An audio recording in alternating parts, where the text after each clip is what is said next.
In this video, I'd like to address a question I got that leads to a very disappointing answer.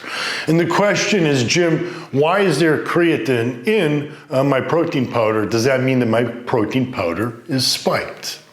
Well, the answer is very likely. Now, for those of you who don't remember what protein spiking is and the scandals that blew up a couple of years ago, I brought to light to the gym army on what the issue is, and it's replacing the real protein, the whey protein, the casein protein, the egg protein, whatever form of protein, with non-protein ingredients to bump up the protein. Now, how does that work? Well, the way that they measure protein is through nitrogen. You look at nitrogen content to get a ballpark figure of how much protein you have in a product. Now, there's other ways to add nitrogen to protein powders by adding cheap amino acids like tyrosine, taurine, even branch chain amino acids, and guess what? Creatine.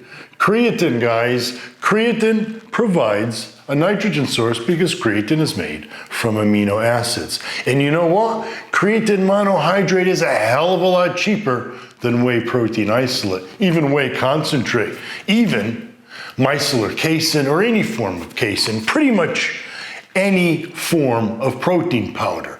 Creatine monohydrate is cheaper than. What do companies do to spike protein? They replace the true protein, the whey protein or whatever form of protein they're claiming is in there, with these amino acids, which aren't complete proteins and aren't even the amino acids that are used for muscle building. Taurine, while it sounds like a sexy ingredient when it's taken pre-workout and post-workout, taurine in your protein powder is fairly useless. It's not used for muscle building. What happens is companies put in branched chain amino acids and creatine, and you think that you're getting extra ingredients in your protein powder, but guess what? Those ingredients count towards your total protein. I've seen much bigger differences where you're getting a third less protein than you think you are because it's coming from the creatine and the other amino acids and not from the whey protein. So guys, the sad news is that protein spiking still exists. Only now, they're not even trying to hide it. They're literally throwing it right in your faces. But to the uneducated consumer, it looks like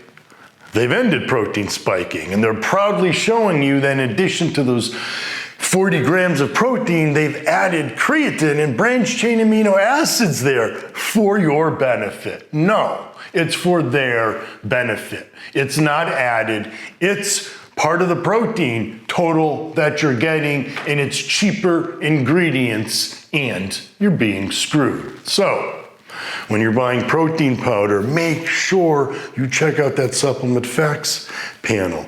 A protein powder should provide you nothing but complete protein sources.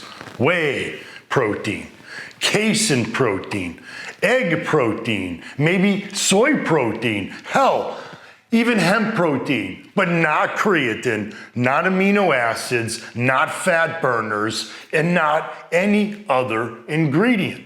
A protein powder is a protein powder.